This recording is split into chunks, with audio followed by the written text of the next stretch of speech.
Breaking tonight, new fallout from one of the most dramatic moments of the night. First, Donald Trump brought 4 women into the debate hall, the accusers who challenged Bill Clinton with sexual assault and worse.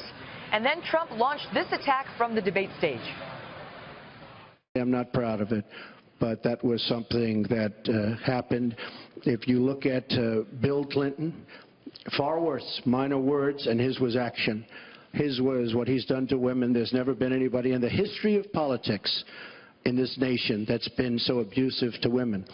Hillary Clinton attacked those same women and attacked them viciously. 4 of them here tonight. One of the women, who is a wonderful woman, at 12 years old, was raped at 12. Her client, she represented, got him off, and she's seen laughing on 2 separate occasions, laughing at the girl who was raped. Kathy Shelton, that young woman, is here with us tonight. So don't tell me about words, but what President Clinton did, he was impeached, he lost his license to practice law, he had to pay an $850,000 fine to one of the women, Paula Jones, who's also here tonight. And I will tell you that when Hillary brings up a point like that, and she talks about words that I said 11 years ago, I think it's disgraceful, and I think she should be ashamed of herself, if you want to know the truth. Can we please hold the applause? Joining me now, Trump campaign manager Kellyanne Conway. Kellyanne, great to see you. Thank you, Megan. So that was a dramatic moment inside the debate hall tonight. The downside, potentially, is that it backfires on him. That's what some people have been saying. Don't play the Bill/Hillary women card, because it could come back on you. What do you say? Well, these women wanted to be heard, and we were very happy to have them here as our guests tonight. I'm really proud of Donald Trump for raising it in exactly the right way, which is this, Megan. How did Hillary Clinton treat these women after the fact? Did she agree that they are among the, quote, sexual assault victims that she said deserve to be heard and to be believed, or are we excluding those who have had contact with their husbands? Just for the record, 2 out of the 3 women there who were accusing him had given sworn testimony under oath that Bill Clinton never touched them. So there are real questions in those cases about whether they really are victims. I pass no individual judgment on it, just that there are questions that's never been proven in a court of law. Well, you and I both know that sexual assault victims are often very afraid to come forward, afraid to tell the truth. They sometimes feel like it's their fault, which of course is not true. They truly are sexual assault victims. Why would Hillary rush to aid them when they had given sworn testimony that he didn't touch them? Well, it's not just that. And then in one case, 21 years later, came out and said, oh, yes, he did. It's not just that. I mean, Juanita Broderick, in the pre-debate press availability that we allowed tonight, Megan, she just very poignantly said, Bill Clinton raped me and Hillary Clinton attacked me 3 weeks later. And I just heard her say it to CBS News again. This is her chance to tell her story. And look, let me make very clear. The whole point here is, how did Hillary Clinton treat them? If she's going to stand up and be some kind of Joan of Arc for all women, I've been fighting for women and children, she claims, for decades. And Donald Trump is right. First of all, where's the product? Where's the deliverable? Why are millions of women in poverty, millions of women without health? I'll let you make that point, but just to fact check you on Juanita Broderick, she alleged that in 1978 he had raped her, but she had denied that under oath repeatedly.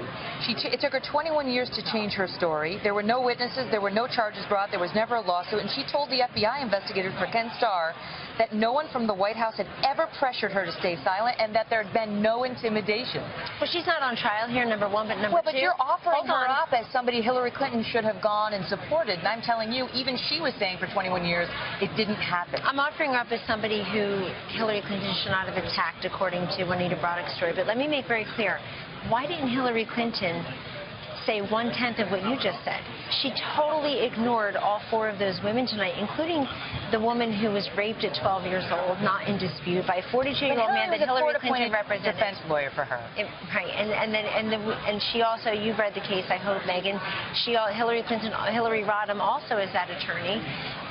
Said that the girl had fantasized, and she made this 12-year-old girl seem like this over-sexualized, being aggressive to men. And this is before the rape shield laws, which, as you and I, as fully recovered attorneys, know, thank God there are rape shield laws now. No, that's where true. You can't blame and shame them. And so this was 2 years before they had that in Arkansas, as I understand. Let me just shift with you and talk about Trump and the tape in 2005. What was your reaction when you saw that tape? My reaction is very similar to Melania Trump's reaction, which this is disgusting, this is offensive. I'm not going to excuse what he said on the tape, and I'm really glad that he apologized. I'm really glad that he's asked for forgiveness, because that's what people in that situation should do. But I also have to always look at the full measure of an individual, no matter who he or she is. And I know Donald Trump to be very gracious and a gentleman. He's never referred to you as any of those. Never. And I've never heard the C word. No. Anything like that. Well, I wouldn't be sitting here in that capacity. Okay. I would just be the having... P word. I don't know. There's so many. Oh my goodness. No. This is our presidential politics today. No, and I think what Donald Trump said on Friday night, everybody should go back and really take a strong, hard look at what he said on Friday night in his video post when he apologized. What he said also was, as he's gone around this country the last year and a half or so, he's learned so much from people, and he's running for those people. And he's going to continue, he and Mike Pence will continue to run on behalf of those folks who don't have a voice, those forgotten men, those forgotten women, who are looking to them to bring back jobs and to defeat ISIS. And he did apologize, and I think that's the measure of a person. But also, I think tonight what he said was very important also, which is that there's a difference between words and actions. And as you can appreciate... But there are allegations that he took actions against women as well. But you're talking about a tape. Look, there may be, on the tape, and they'll have to. On the tape, he is admitting that he hit on a married woman. But he is saying that everybody can listen to the tape for themselves and draw the same conclusions. But I'm telling you, he said I went after her her like a B word, and that she was married, about Nancy O'Dell from Access Hollywood. Oh, I don't know who it was about. I can't confirm that for sure, so I don't want to go there. Reported. But I'm just telling you who he is, and who he is as a client, and who he is as a husband and a father and a grandfather. I'm with him. Shoulder to shoulder. I'm with him shoulder to shoulder, and I've been with him many times alone. I find him to be nothing gracious. Let me tell you something. There are members of Congress, current and former, who have rubbed up against women and who have put their tongues in their mouths uninvited. Maybe when I was younger and prettier, that may have happened to me. In other words, these people on their high horses, you know, are accusing him of being this awful person, and really the words I think that were most harmful is when everybody's running around saying he's condoning sexual assault. No, he's not. And that's exactly why you have to see the difference between... Well, because he said I grab him by the genitals. What he's saying, and those are guys talking. I think it's horrible talk. I think it's not every guy talks like that. I didn't say that. I did not say that. I said those are two guys talking. We know who the two guys were. And he has said he didn't mean it that way. He's sorry for it. He's a changed man. He doesn't speak that way. Well, one of these days I'm going to have you back. We're going to talk about those losers in Congress. Yes, let's do that. And we'll out them, and we'll work on them next. We can name them and shame them. I'm yeah, guys. Shouldn't have done it. She became very powerful. Sucks for you. Great to see you.